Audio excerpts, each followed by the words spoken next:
amplified. You are now listening to Failing Adds Up with your co-hosts George Jr. Ibarra and Antonio Romero. Stay tuned.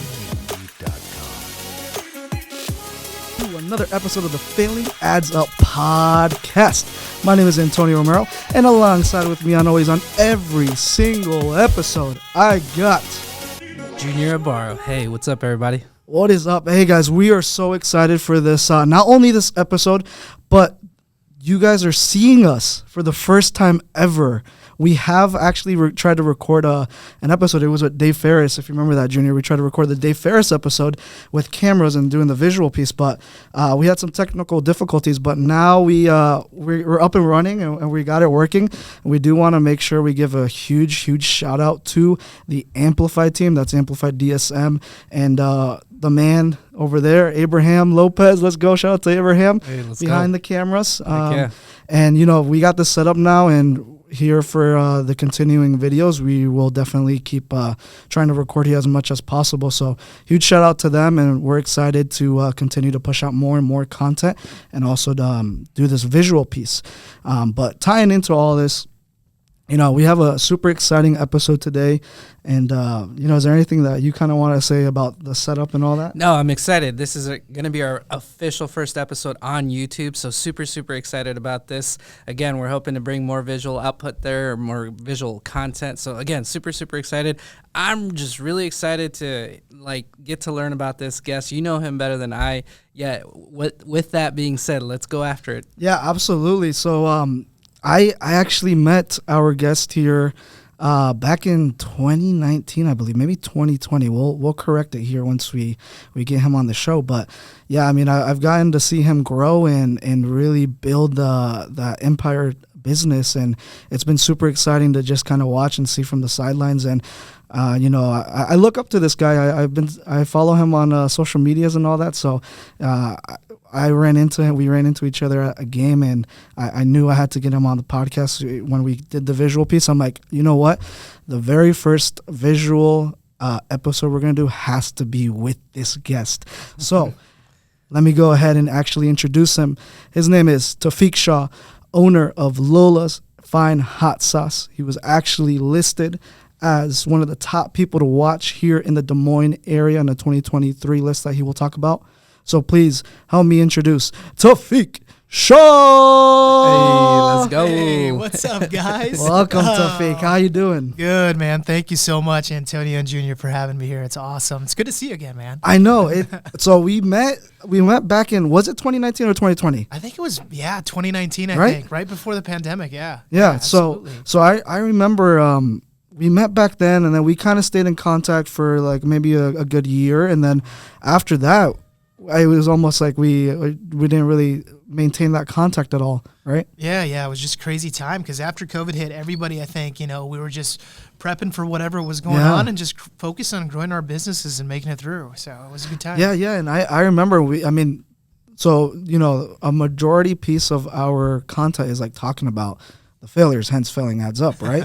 Talking about the failures and sacrifices and the way we think about failures is like it's not actually a failure, right? That's why you're slowly learning throughout that process until it becomes successful, right? And we see it all over the place. I mean, even I think that light bulb failed like 99 times until the 100th time it was an actual light bulb, right? So things like that. But where I wanted to piggyback off of that is I think around that time, either you were just starting Lola's Fine, the restaurant, or how far in were you into having the restaurant? And correct me, because I know it was like a branded off of that, right? Yeah. So it's a good question. So maybe take it back from the beginning. So I founded Lola's back in 2016. So Lola's, for those who don't know, it's a generational family recipe hot sauce from my mom, Lola.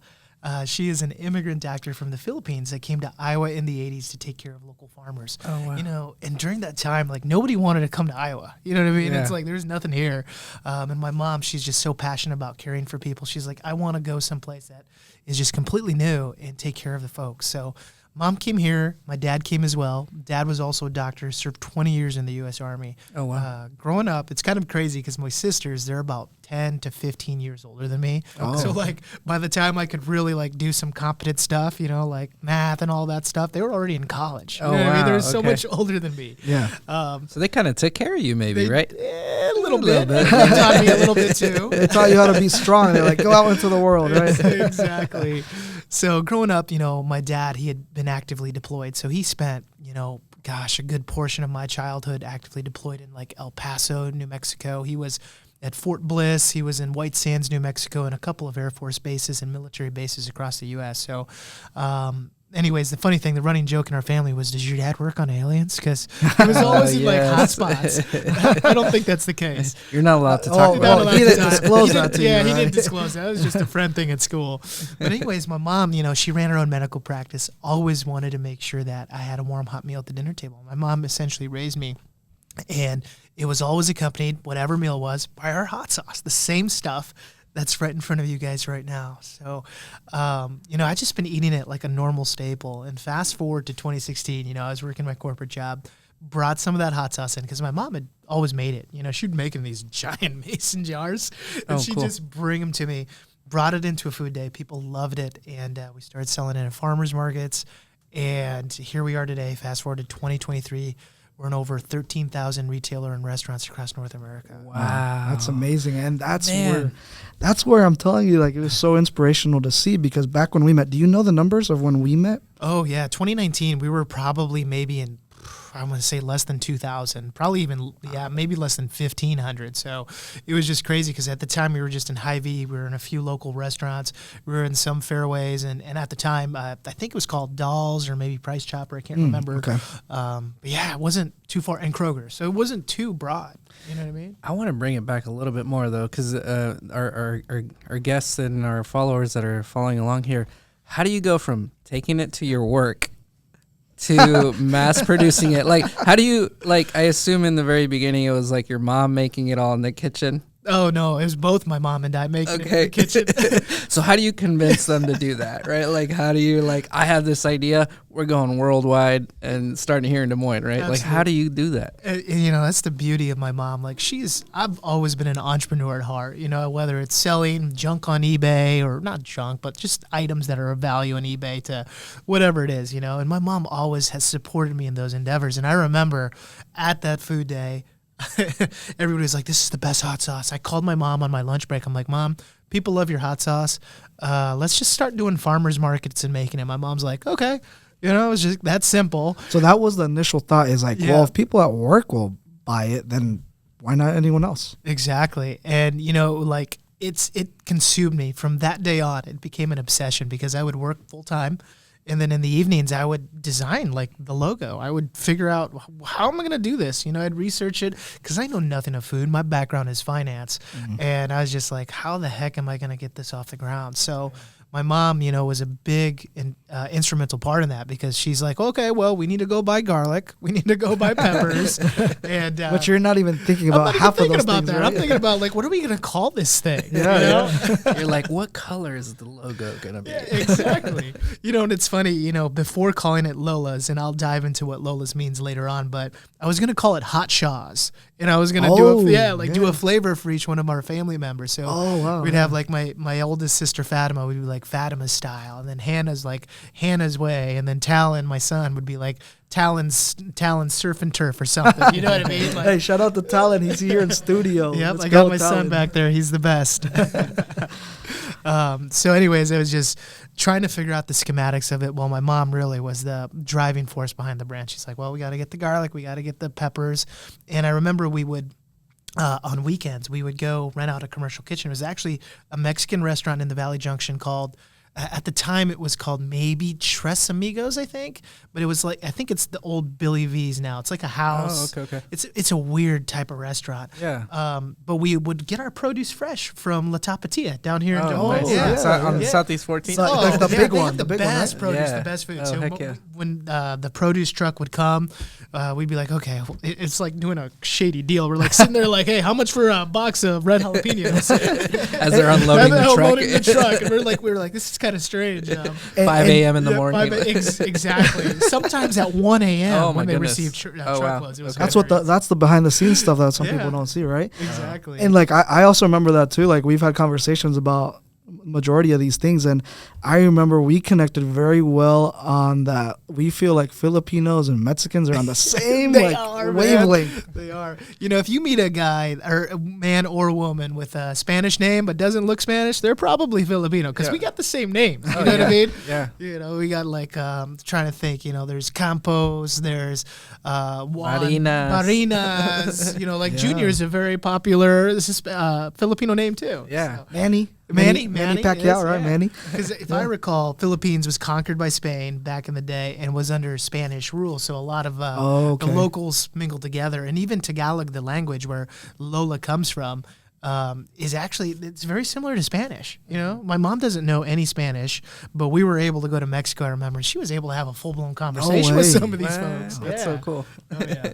Well, I know like there's even some like the words are similar, right? There's one word in particular that I won't say because if my parents are watching, then I'm saying a bad word in Spanish. But it's a food for you guys, right? Yes, it is. Yep, I know what you're talking about. It's a sweet rice cake, actually. It's really good. It's a dessert. We'll leave it at that. You guys have to look it up. Look it up. Look it up. Absolutely. And that's where I feel like it was just so cool to hear your story about like how you even mentioned like your mom would just always have that the sauce on the salsa on the table, right? Always absolutely. Ready to go. She would make hot sauce and salsa as well. So like being a doctor in a rural town, because I grew up in a small town with 700 people. So Winthrop, Iowa was where my mom's practice was. A majority of her patients were farmers, and they would bring in the freshest produce growing up. I remember like some of my mom's good friends would they had these massive gardens, and they would just bring my mom boxes of tomatoes and all kinds of peppers, and my mom was always looking for a way to preserve them. So we'd have salsa, we'd have hot sauce, we'd have all kinds of delicious things. Whatever she found, she made something with it. Oh my goodness! So how do you go from doing the deal at La Tapatilla to like you're picking out the garlic and all that stuff to like how do you start getting it up and going where it starts being known outside of say the farmers market and stuff like that? Like what's the business side of this? So I feel like there's two things. There's the business, and then there's like the production going from like renting out a small space at Valley Junction in a restaurant to like, things are starting to grow. Like, what's that transition story there? That's such a good story. It's a good question too. So like, just diving into it, my mom was mainly the one producing the sauce. All I would do is I would try to find these bottles. Like where could I buy these bottles at? So I'd buy them in bulk online, just go to Amazon or wherever at the time, which is way too expensive for what we needed. Okay. But eventually, we found a good wholesaler where we could get them in bulk. And a cool thing, your podcast is about failures, because I don't view failures as failures. I view them as lessons learned.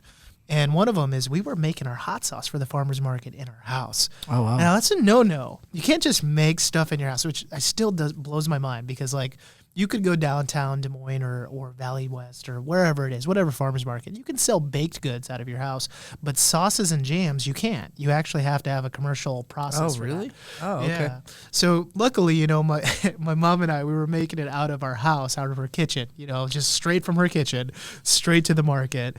And, we were selling it. Health inspector came and said, "Hey, where do you make your stuff at?" I'm like, "Oh, we make it in our kitchen." And I was so proud of it. Health inspector's like, "Oh, tell me more about this kitchen." He's like, "I got one." He's like, "Oh," and I'm like, and then I realized, oh crap, this guy is really trying to investigate this deal. Anyways, he was a nice guy. And he's like, "Hey, I'll let you off the hook this time. Just know that in the future, you've got to manufacture it out of a commercial kitchen." So learned a lesson there. We had to pay a fine. At the time it was expensive. A couple $100, expensive fine. Heck yeah. But glad. I mean, with our product, it's cooked, so people can't, and it's so there's acidity level, so people can't get sick off it. You know what I mean? But I guess I still don't understand it, but it was a lesson learned. Yeah. So anyways, to answer your question, I would work on the business side all the time, because that's where it was. And so the part of the business side was finding a commercial kitchen. So I would call restaurants and say, "Hey, can I just come in and use your kitchen 1 or 2 nights a week? About everyone said no. You know, they thought, who is this guy, number one? And number two, this is crazy. He wants to use our tools and come on in. And anyways, it was the Tres Amigos in Valley Junction that took a chance on us. And it was a bar. It was a bar/kitchen. Okay. The caveat to this rule was we could only come in at 1 a.m. when the bar closed. So, yeah, so, you know, imagine like a Friday night. Everybody's out having dinner and drinking, and then 1 o'clock the bar closes. We come in right afterwards and start making sauce. And you were still working? Like still your full-time job? Oh, 100%. I was working. My schedule was a little bit unique because I was working in finance. I was working on asset retention and sales for a big organization here downtown Des Moines, and I would cover the western part of the country. So my schedule's different. I cover a lot of California. Gotcha. So I'd come in a little bit late to work. I had a flex schedule where I'd come in at 10 in the morning and I'd leave sometimes at 6, 7, or 8 at night. So all those hours in between, which doesn't leave much, was all spent on the business side of Lola's, figuring out labels. Like, how am I going to label this thing? You had no background in this, right? No, not at all. Nope. But the funny thing is, like, once I got into it, and, you know, I actually designed this logo. I mean, we had help of a third party, not AI software, but a software that kind of takes what you have and envisions it. But cool. I sharpened it up at the time, and it just became an obsession. Like, I loved what I did from the moment people's faces lit up at work. It just became an obsession. So, always wanted to do everything perfect. So I tried to find the best label, Craft Avery labels from Office Max. Okay. Shameless plug, right? Shameless plug. Yeah, not trying to, but that's all I could get at the time. Yeah. So I remember labeling those things was just a pain in the butt. Man, we'd have to double side the label, right? Because we'd have to have new ingredients and then a front. So I'd slap a label on one side and then slap another one on the back, and imagine doing that like every night for like 20 cases of hot sauce. You would do it yourself. Oh yeah, everything was done by hand. Yeah, we were all doing it by hand. My mom was peeling the fresh garlic, de-seeding and dicing up the fresh red jalapenos. We were squeezing lime juice. Oh my God. I remember after the weekend, man, my hands were so sore because we divided it up in tasks. So 2 days before, my mom would prep. Wednesday, Thursday, my mom would get fresh garlic, because that's really what makes our product amazing, is we use fresh American garlic, which is incredible. And so my mom would take it, dice it up, and you can imagine those cloves of garlic take forever. You have to peel that seed back and all the skin and the husk. And so she would peel just pounds, like 50 to 100 pounds. Wow. That's a lot of work. So she would do that, and then I would cut limes in half and then use a juicer that we got. But I mean, even the juicer, you got to press it down. I was getting ripped back in the day from just producing. Big old arms popping out of the shirt. Not anymore.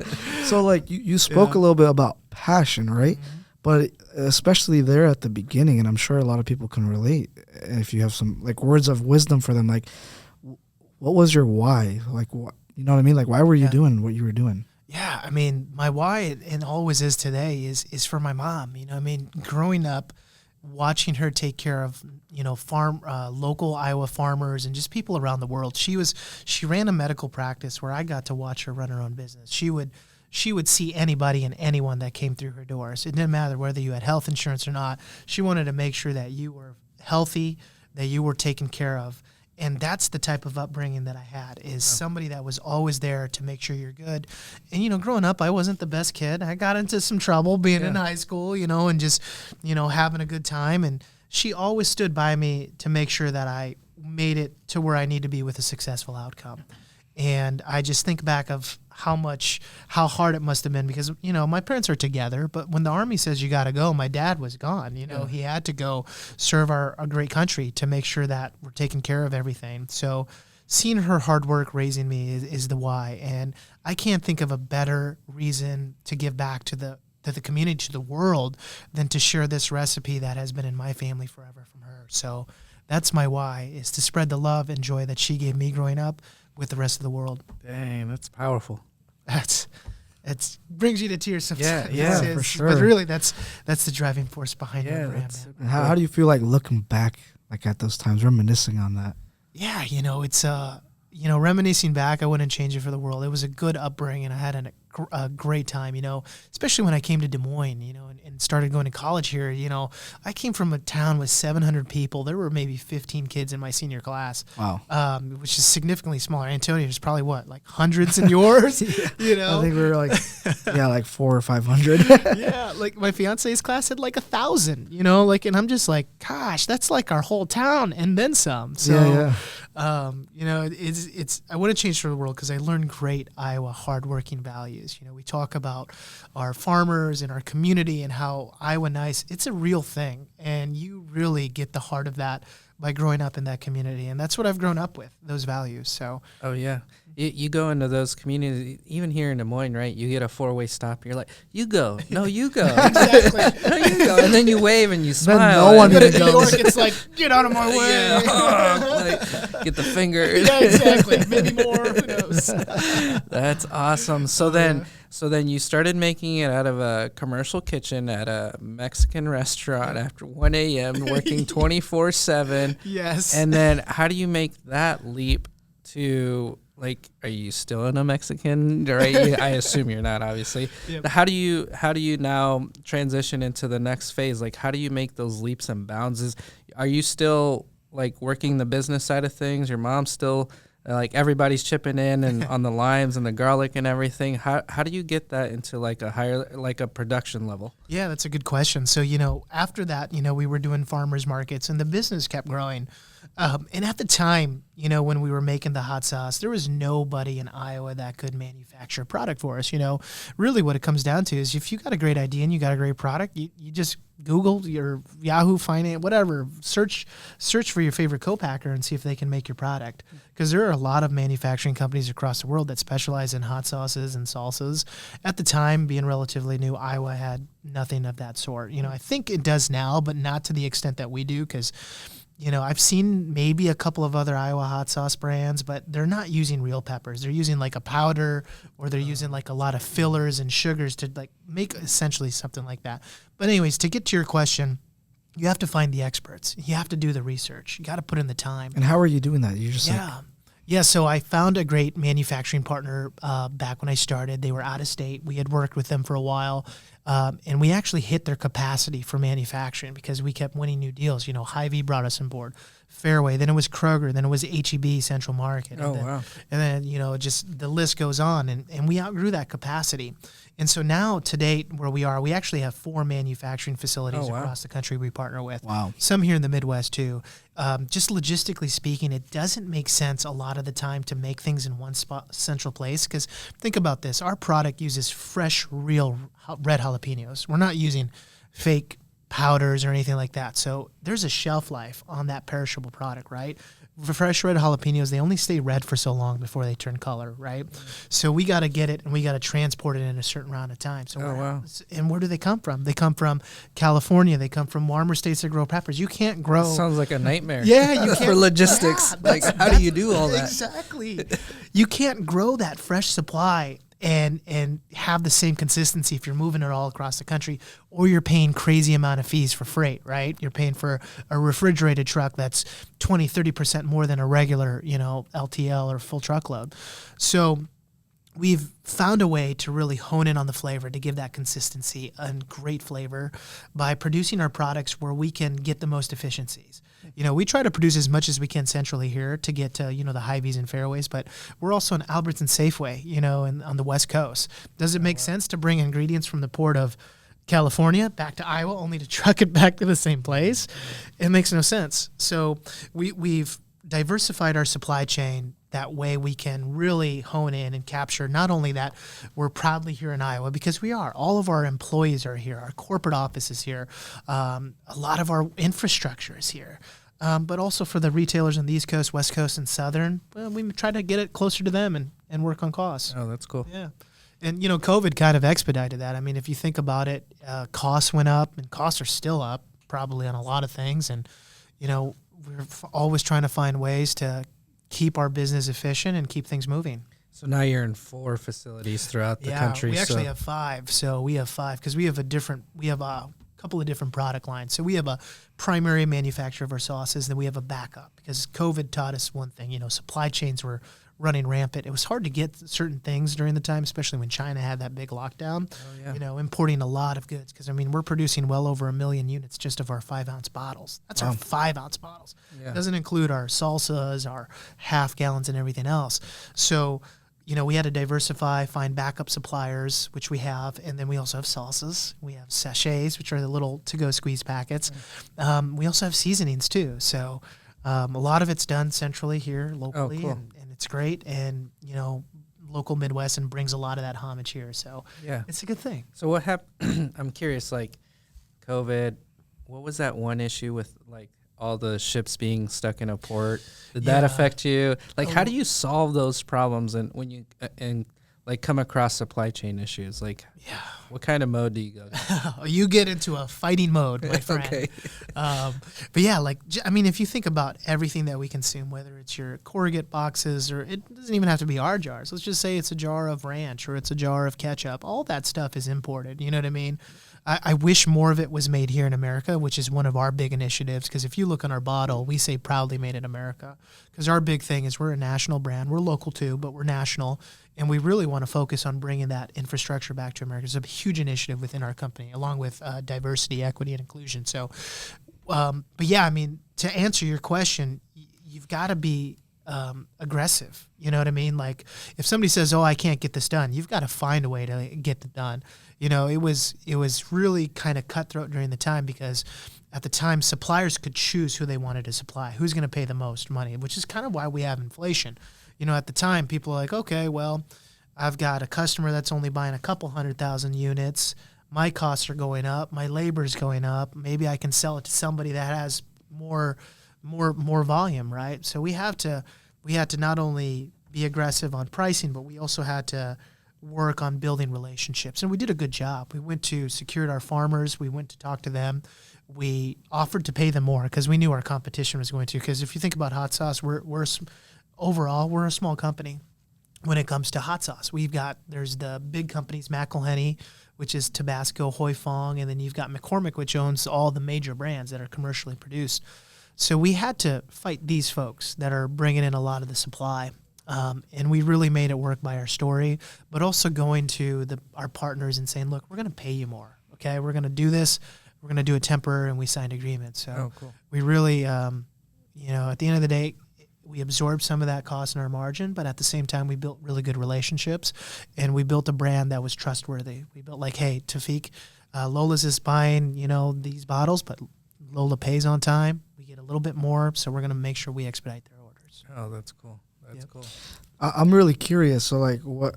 Just going back into like the vision of Lola's, right? How do you guys come up with the flavors and the names and all that? Yeah, so that's all my mom. Really? Oh, yeah.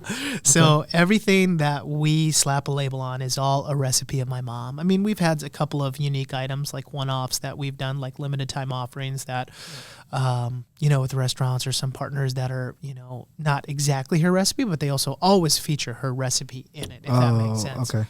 But really, my mom's the chief of our R&D, so she does all of the R&D. So if somebody comes to us, we're kind of the spicy purveyors and knowledge of how we can get things into mass production, right? We're able to do that with our infrastructure and network. And my mom, for example, let's say, and I'm just throwing this out there, let's say a big retailer like Kroger came to Lola's, which we're building that reputation where they come to us for something spicy. Like, hey, we want to do like a spicy ranch, or we want to do like a spicy infused mayonnaise. They're coming to us to help us. Oh, wow. Cool. Yeah, because we're formulating it. My mom does it all. Wow. So she's the one. And you guys don't do just only spicy, right? That's your bread and butter, but you got some that aren't not spicy? Yeah, so we've got a mild salsa. Everything that we produce is always back to our flagship brand, the original. So everything we have is infused with it. Like, so even though our mild salsa is mild, we still put a couple of dashes in there so you get that nice garlic, that nice vinegar, that whole taste in there. Excuse me. But yeah, there's an item that is truly not spicy, which is our cranberry almond excuse me, I had some of this Family Reserve earlier, which we should try. Oh yeah. Oh, So I'm down. hot. So Is that your good. spiciest one? Yeah, it was funny because this is actually a fresh batch that just came in, and Oh, my son really? and I, we were on the way here to this podcast. I'm like, Talon, try this for me. He tried it, and he's just like, oh, this is the hottest thing. And I'm like, give me some. And I took some, and oh man, I was crying on the way here. You want to try it, Junior? Man, heck yeah. I'm down to try. We Absolutely. did. I love spicy. Yeah, so, spicy. but yeah, anyways, to answer your question, yeah, we don't have just spicy things. We've got a variety of hot sauces, which is our flagship. We always focus on the hot sauces. We get the salsas, which are very unique too. You can find those in various retailers like Meyer, Hy Vee, and Fairway, and HEB. But really, our hot sauce is our flagship, the original. Everything that we do is always paying homage to this particular hot sauce, which is what the heart and soul of our brand is, and from my mom. So, but yeah, we do have a couple of items that aren't spicy. Okay. So this is the one that started it all then. That's the one. Okay. That's our focus. So we got the original here, and then Family Reserve, which you mentioned. That's the So the spiciest one. yeah, so this is really good. I cracked it open. It's a premium label. We've got the premium box on it. There's really that premium level and market of hot sauce, and this is it. And the reason for the price, like you're gonna find Lola's anywhere from $4 to maybe $5 in your regular retail market. This is about double the price, but we're using aged Carolina Reaper peppers. I mean, a lot. Wait, you didn't tell us there's Carolina No, Reaper it's in that. not. I mean, it's Family Reserve. Hey, I'm still down to try it. Okay, should we try it? I mean, Yeah, it's a little bit about this. We launched this last year, maybe 2 years ago. So this is one batch that my mom would always make for us as a kid, or keep it just for us. It was the hottest one. Okay. She would only be like, hey, you want it hotter? I've got this in the stash back there. So this is our hottest one. And actually, this is our #1 selling item in Lowe's home improvement stores. So we're actually national with Lowe's. Oh wow. Yeah. I want to talk about that. So Yeah. So I saw So what was that partnership you did with Lowe's? Yeah, so back in 2020 when the pandemic first hit, Damon John had advertised, from Shark Tank. He's such a good guy, also a mentor of ours. But basically, Damon had partnered with Lowe's to find the next best product in America. And in order to do that, his job was to provide a mentorship, seek out new brands, and you had to apply for this. So I had applied, and then I got a call back from the TV producers or the producers for the whole program. They're like, hey, we like your story. Can you send us a video?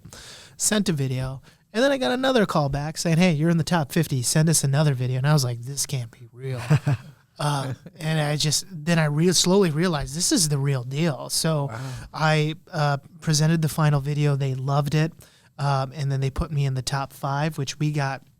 All 5 of us got an opportunity to meet the whole Lowe's executive team. We got to meet Marvin, the CEO, Maureen, who was the chief merchandising officer at the time, Bill Bolts, the chief marketing officer. In Lowe's, mind you, they're the 3rd largest retailer in the country. Did you know that? I did not. I'm pretty sure it's either the 3rd or 4th up there.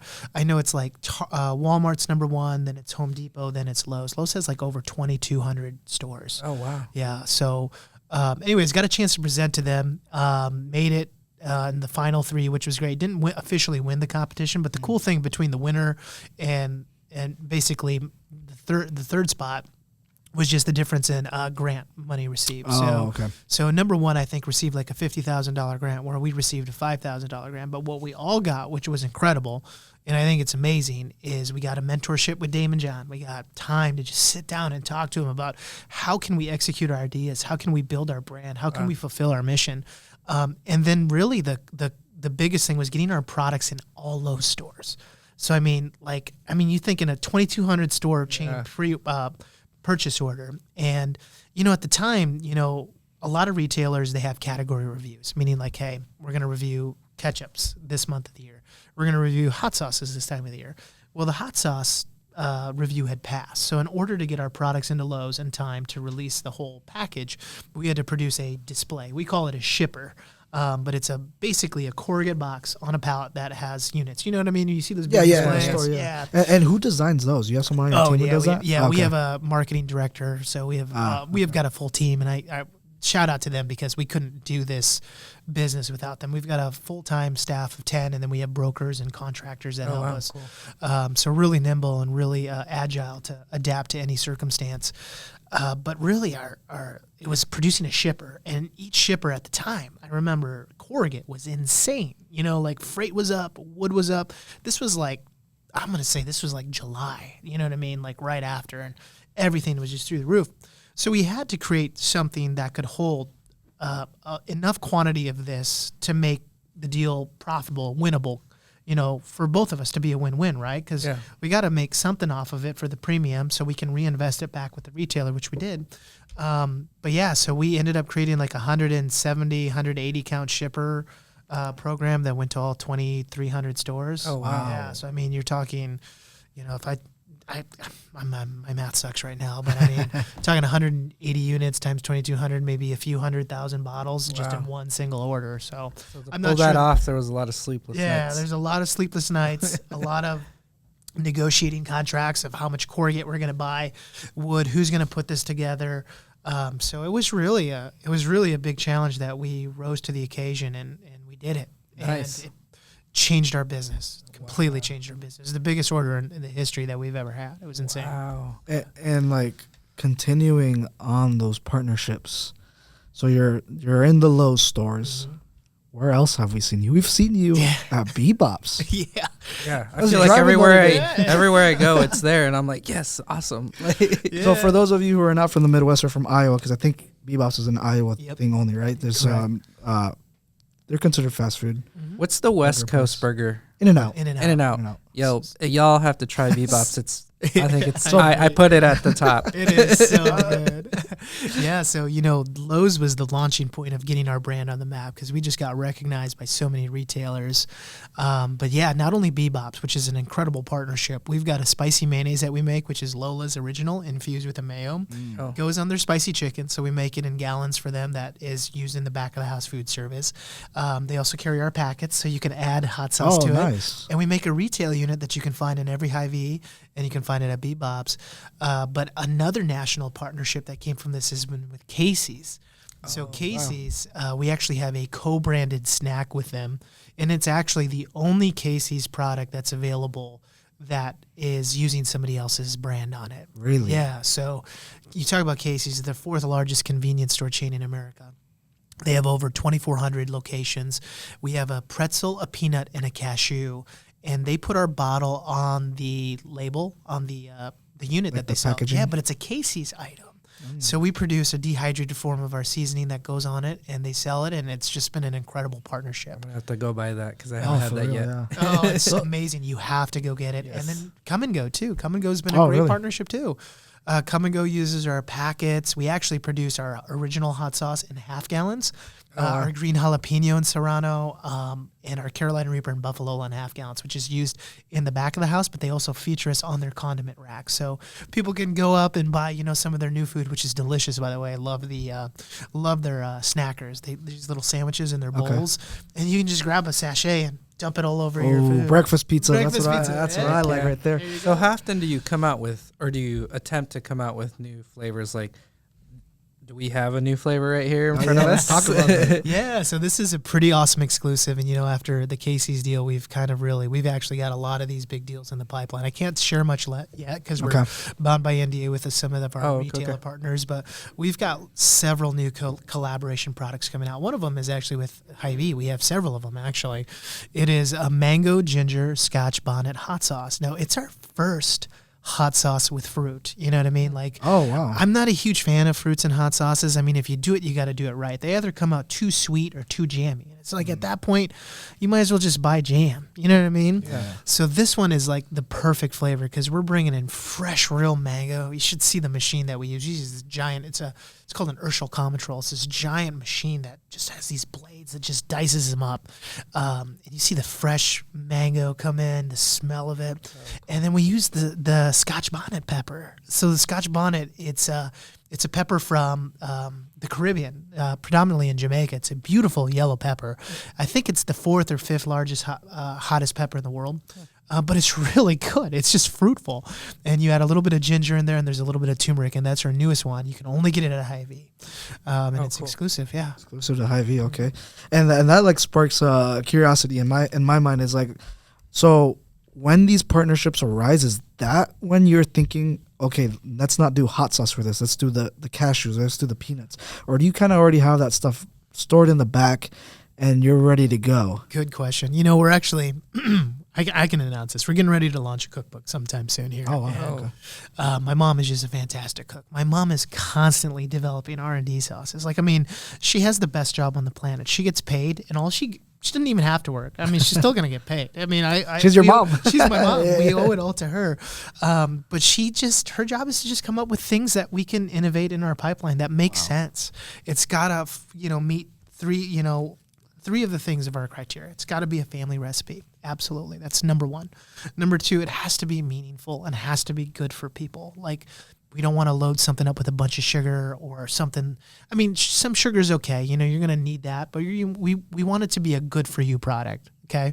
And number three, it just has to resonate with the family. Something that, whether it's me or my sisters have eaten, something that makes sense with our brand. Cause Lola's, it can be interpreted in many different ways. What Lola actually means grandmother in Tagalog, which is the Filipino language. So I called it Lola because of my son. I was the first in my family to have a son, and I wanted to eventually pass, maybe my son can take over or just pay homage to that. And my mom, we always called her Lola. You know what I mean? As soon as the kids were born, it's not go see mom, it's not go see grandma, it's go see Lola. And it just sounded better. So it's got to resonate. So not only are we, an Asian minority-owned brand, but we're also very appealing to the masses. You know what I mean? And that's what we want to be. We want to be everybody's sauce. Yeah, that's so cool. Like, I feel like everything you're doing has a true, like, foundational meaning to it. 100%. Everything we do is all about family. It's whatever my mom would serve us, making sure that we were healthy and had a good childhood. That's what we want to give to everybody else. So that's behind our brand. So if it meets one of those criteria, we're going to launch a product. Obviously, Lola's the final sign-off. That's awesome. Yeah, it's a funny story for you. We've actually gone into manufacturing big vats of product. Like when we were going through the R&D process on the mango, we had manufactured a couple of different vats. And my mom's like, nope, not good. And we dumped the whole thing. And I'm just like, oh Mom, we got to dump, thousands worth of dollars worth of ingredients. She's like, yeah, well, part of the process. She has that pull though. So Yeah. Yeah. So now I'm curious, like, what's next? Like, what's the vision? What's the empire look like? Oh man, it's growing so fast. So we're gearing up to launch into new retailers. So one of the retailers I can announce, we're getting ready to launch into about 3,200 to 3,500 Walgreens. So it's our first venture into what we call the mass drug stores. So we're excited to launch in there, and food service has just been amazing for us. Come and go.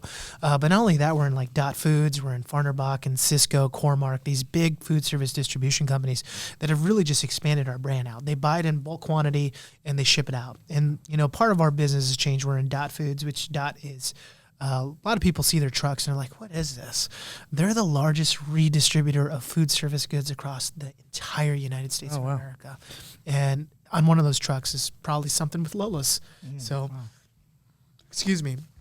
But yeah, it's awesome. So the next big collaborations that we have is food service has been growing, working on limited time offerings with our signature sauces. If you take just our original or take our Carolina Reaper, mix it with mayo, and mix it with ranch, it's delicious. You know what I mean? Just working with big chains, that's kind of where we're at right now. How does that work? And I don't know if that was the answer to it. Like, because I've seen I've seen the hot sauce around town in different restaurants. Like, do you personally go to all those restaurants, or how's that connection? How's that made? Yeah. So, food service is all about relationships. There's hundreds of hot sauces that they can choose from, but we have a great food service team. We build our food service relationships on the foundation that we're going to service you with hot sauces. Tabasco's not going in there to your local restaurant saying, hey, we're going to give you a rebate or we're going to do something for you, plug you in on social media. We have a team that does that, but then we also have broker teams, and our broker teams are extensions of our sales teams. So we get our brokers together once a month and we lead, not conferences, but meetings, I should say, to tell them about our brand. What's our mission? So they can go out and spread that mission at the higher level and bring it top down to the sales reps and everybody so that they can spread that. So that's really our team. But yeah, to answer your question, yes, we do. We have a few people that go directly to these restaurants. Oh, that's yeah. So how big do you see this going? Like, is it just keep going until you take over the world? Like, where do you see it going? Like, do you see? Yeah, I'm just curious. Do you have a big, massive plan for this, or? Yeah, so I mean, Lola's sky's the limit. I mean, if you think about it, I mean, what's really cool about our brand is we're a very data-driven organization. We get data, so we pay for data, which tells us how we're doing at the store level. Oh, cool. You know what I mean? Like actual store level, not just, hey, we sold a bunch of hot sauce to this distributor. How are we actually selling in Walmart? How are we actually selling in Target per store? And to give you an idea, there's 800 to 870 to like 1,000 different hot sauce companies. The top 20 of them are all your name brands. You got your Huy Fong Foods, you got your Tabasco, McCormick, which owns Cholula and Frank's. And then they own the rest, like the next 20. It's two or three companies that are in this game. Oh, wow. And then you look at numbers 30 to 50, by the way, which Lola's were actually in the top 1 percentile of hot sauce companies. We're in that range. And there's, we see the data of where we are, and we see how our competitors are doing. To us, we've just hit the tip of the iceberg. But we're really becoming a big splash in this industry because we're keeping up with some of the big dogs. That's so cool. Yeah. So anyways, to answer your question, I always tell my team we've got work to do. You know what I mean?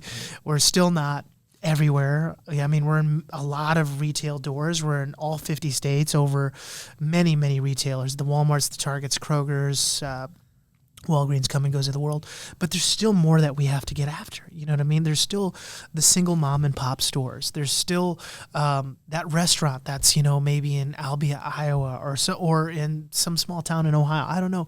We want to be able to get our brand out there and just add as much value as we can and add as much delicious flavor. So I see this thing getting bigger, better, and we've just hit the tip of the iceberg. And then we got other countries to get our products to. I was about to say, is the Philippines the first one out of the country? We're in the Philippines already. Oh, you already are? Yeah. Oh, okay. Yeah. So we're actually in the Philippines and we're in Canada. So we have, we actually have national distribution in Canada through some of their largest distributors. We actually have just won a new partnership that we're getting ready to launch. And there's a retailer up there. I can't name it just until we release it, but we're actually working on a co-branded project with them. They're essentially the Trader Joe's of Canada.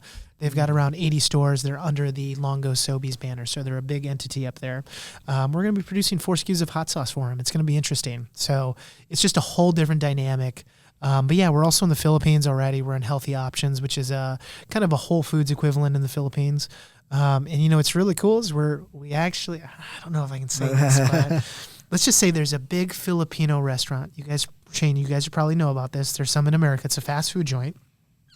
Can't say it, but you know what I'm talking about. They serve delicious Filipino spaghetti, fried chicken, very well known. We're actually in talks with them, working on some special projects. If this goes through, it'd just be a great Lola comes home story. So we've got a lot of big partnerships teed up in the pipeline, so we're excited.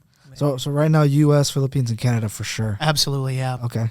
England. Where's England at? I know. Where are my Europeans at? Yeah, for real. Hot sauce. Mexico's ready too. The Latino countries. That would be sure. awesome. If you guys have any connects, we would love to. It'd be so much fun. Yeah. No, yeah.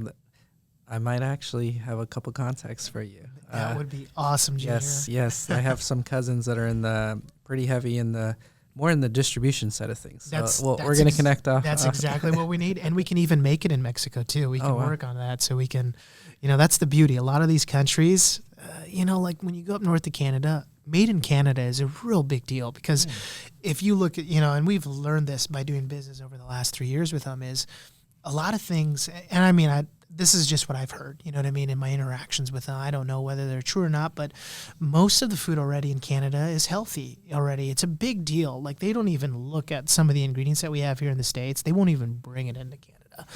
They have certain standards, which is interesting, and we're learning more and more about this. We just actually did the CHFA show, which is Canada Health Food Expo up in Vancouver. My team was out there. They did a successful show, but there's just so many different rules. Everything's already fair and equitable. Like, they don't have diversity DEI programs like we do because it's already baked into their culture, I guess, wow. Which is interesting. So, a lot of the deals we've won here, we're really trying to focus on the retailer, showing not only can we add value and increase revenues, but also DEI, right? Can I help in that scenario? But in Canada, since that's already established, the big thing up there is made in Canada. So we've been facilitating contracts to work on production to help scale and grow our business up north with Mom's Recipes to try to bring that market some good sauce. So Mexico, where I'm going to, is maybe we could do a made in Mexico and really help out, not only stimulate the economy, but give them a great product. Heck yeah. Might have to do like a special edition, like in Mexico. Like I don't know what kind of pepper. I know. That'd be there's so many great peppers in Mexico. Yeah. We get a lot of peppers. Actually, I love our peppers. They come from Mexico, California, Texas. There's a lot of great places where we get our peppers. Man, I just love your energy and your passion. So, like, you have an amazing story. So, like, what's your, like, advice to someone out there who's, like, has this dream or has this family story? Like, how do you like, what are the tips or advice you give to young people or anyone, doesn't matter at what age you are, to pursue something like this dream, this vision that means something to you? Yeah, absolutely. Great question. I would say just keep going. You got to find something, They talk about finding your purpose, right? You got to find something that you really love through the ups and through the downs. You know what I mean? Something when times get tough that no matter what, you're going to make it through, and you just got to keep on going. I feel like a lot of entrepreneurs where they fail or they don't continue is because the pressure gets so high. And what's that phrase? Diamonds are made with pressure, right? Yeah, no pressure, no diamonds. No pressure, no diamonds, right? Having that pressure makes you into a better entrepreneur. Failing and mistakes help you shape your brand into what it needs to be. And my advice to entrepreneurs is if you are really going to do this and you want to do it, then do it. 100% into it. Go get it. Don't give up. Any challenge that arises, meet it, rise it, take it head on, and take it to the moon. Dang. And to put that into perspective, how old were you when you founded it in 2016? Gosh, how old am I now? I think I'm 30. How old? I'm 36. I had to think about that now. So I founded 6 years ago. I would have been 29 on the cusp of 30. Okay. So yeah. Just because, people are always talking about, like how you mentioned, like it's too late or it's not too late. Things like that. So I just wanted to put that into perspective. Trying to catch up with you, Antonio. Killing it on the real estate game, brother. I'm trying, man. I'm trying. That's so cool. That's so cool. I love it. So where can people like follow all of your content and anything that's Lola's like out there? Like where can they find you? Absolutely. You can find us at lolasfinehotsauce.com. Follow us on Instagram, Instagram and Facebook are Lola's Fine Hot Sauce. Twitter was Lola's Fine Sauce, just because Twitter's got the limit on what you can title your thing.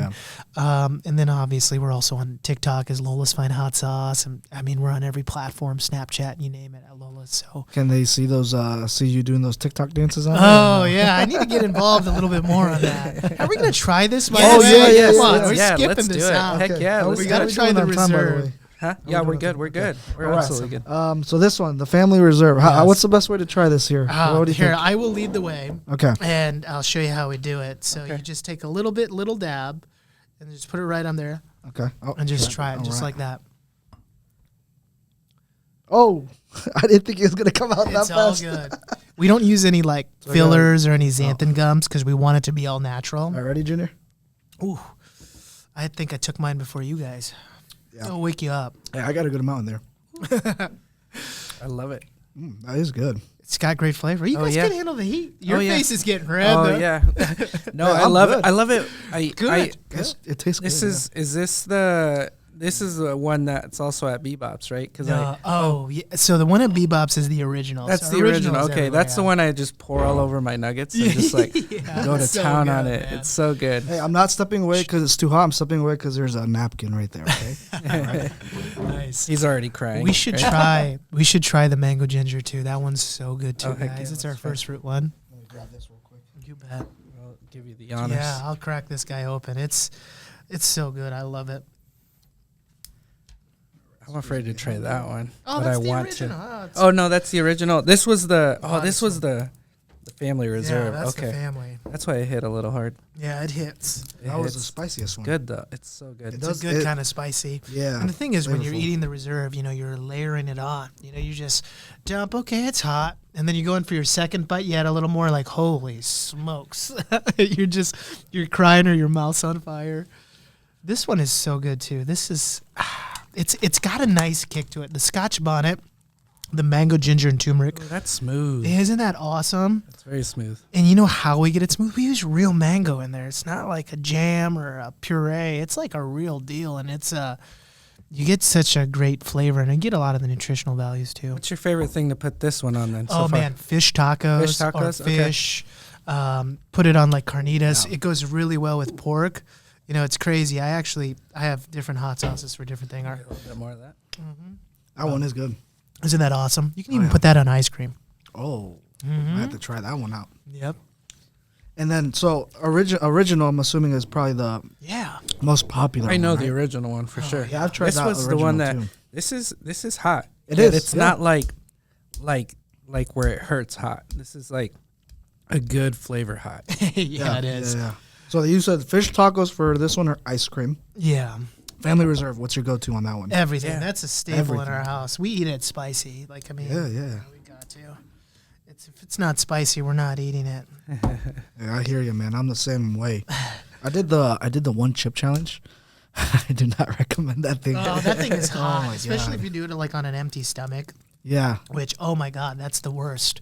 I've done that before because I mean I like to think I can handle spicy. Yeah, me too. For yeah. me, like spicy that's what I grew up eating. Yeah, you know, put it on everything. My dad's Pakistani, and you know we'd have Pakistani is very heavily influenced in spice. Here you go, guys. If you want to try the original. Okay, so at this point, how many times have you sampled a hot sauce? I eat hot sauce every day. Right? I eat So, like- Lola's on everything. Yeah. You just is it where like your mom comes over and like, hey, Taufeek, try this one out, or like Yep. you have a team, or like how's that kind of work? We out? do. So we have a team. So we've got a VP of sales, food service, retail. We have a North American retail team. Then we've got our incredible back of the house team, like our office supportive staff, like freight, LTL, and administrative, and our controller team are just incredible at making sure we get good deals. But whenever my mom gets something new, it's like people love this, and I feel like this is why people love coming to our office. Is my mom's like, "Oh, my mom made a new sauce," and they're like, "But not only does my mom just serve the sauce, she whips up a delicious dish. She'll Oh, serve her man. biryani, which Whole is a meal? Pakistani dish, or she'll cook some adobo or some sisig. It's just she'll bring like a big tray of Filipino or Pakistani food and be like, "Oh, you need to try it on this," and everybody's like, "Oh, we can't wait for So Lola's it's like food a day." whole event. It's a whole event. Oh yeah. Oh Yeah. man, I love it. Dude, I this love is hard to like say which one is my favorite. Like obviously, if I want spicy, Family Reserve all day. But I'm almost liking this mango one isn't a that little bit more awesome? than the original. It's good. It's Yeah. good. You know, we actually have, I want to kind of let this out because we're getting ready to launch 2 new sauces with Hy Vee wow. very soon. So actually, one of the sauces we already have, we produce tons of gallons of it. It's our Buffalo. It's basically Lola's it. original. Say that again. Buffalo. Buffalo. Buffalo. So it's buffalo sauce, but you know what buffalo sauce is? The true buffalo sauce, not like the Frank's Red Hot. You know, the Frank's they don't use real butter; they use hydrogenated soybean oil. But the true, real buffalo sauce uses butter. It's a little bit of cayenne, a little bit of garlic, some spices, and real butter. We take Lola's original, add a little bit of cayenne, spices, and real butter. And it is delicious. It's the best wing sauce. And it just sticks to your wings or just incorporates into your dish so well. But we produce it right now in gallons. We used to have it in a 5-ounce bottle, but we actually discontinued it because people are like, hey, 5 ounces isn't enough. We need more. So now we're relaunching it in a nice squeezable 10-ounce bottle. So you're going to get tons of that. So that's one that's going to be launching very soon. And then we have something that I'm super excited for. I wanted to avoid this for a long time, but sriracha sauce, right? Sriracha is a type of sauce. You know, I think it comes from Thailand, from the Southeast Asia. Well, you know, my fiance, she's half Cambodian, half Thai, and she loves Lola's, number one. Yeah. But we also have our own version of sriracha that we're launching called Oh, Lola what? Racha. Lola Racha. Yeah, it's so good. I mean, it's completely different than what you're going to get, with other sriracha sauces because it's going to be all natural. And it just has this delicious tang, and it's made with Lola's original as the base. So it's exciting. Yeah, it's an exciting one. It's going to be launching very soon, actually. Oh, so cool. Yeah. You might have to make a Failing Adds Up hot sauce. We got to do a follow-up. Oh, we have to. Yeah, we got Like, beef jerky, too. We have to try them all, like Oh, yeah. that'd be so much fun. So Absolutely. man, this has been awesome.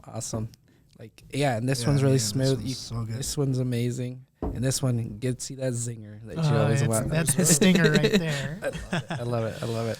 Awesome. So Again, thank you so much for being on here. Like, I can't wait to have you again in another year or 2 years, because I feel like like you said earlier, it's the tip of the iceberg. You guys are going to be everywhere because this is just so good. Yeah, thank you so much, Junior and Antonio. Seriously, you guys are incredible too.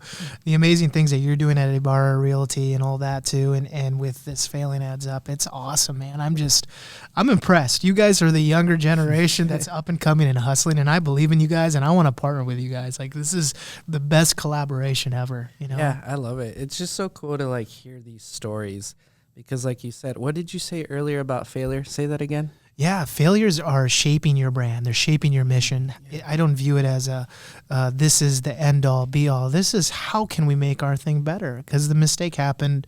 Some are, unfortunate. They're not controllable in a controlled state. But once you get hit with some of the hardest mistakes or challenges, it makes you a stronger person and makes you that much more resilient to build your brand. Awesome. Any last shout outs to some people out there before we end it? Absolutely. Shout out to Talon, who's been Talon. awesome. My son, he's Let's incredible. go, Talon. Let's go. My mom, Lola, she's the driving force behind our brand. I owe it all to her where we're here, and to our incredible team, and to all of the loyal fans that love Lola's. We truly couldn't be here without you guys. It's been awesome taking this from Mom's Kitchen to farmers markets now to the rest of the globe, and we can't thank you enough for supporting our brand and mission, and we're here for you, and thank you. Awesome. Yeah, thank you so much once again, Taufeek, and also thank you to every single one of you for all the support you've been giving Failing Adds Up as well. As he mentioned, please go check out Lola's Fine Hot Sauce. It would mean the world to us if you went ahead, go on his social media, tag him, say, hey, we watched you on the Failing Adds Up podcast. Like it up, share his content. And yeah, man, big inspiration to me. I've always been following you since we met. So thank you once again for taking the time on this. And we will continue to be pushing out more and more content. We're super excited. Like we mentioned, we do already have more interviews and episodes lined up. So we got some insurance gurus coming in. I know we got a financial advisor, investor guy coming. We got actually a boxer coming in too as well. So make sure you stay tuned for those episodes. Thank you once again, and we'll see you next time. Yes, we'll see you on the next one. Thanks. Amplified. Thanks for tuning in with us on this episode of Failing Adds Up. Till next time.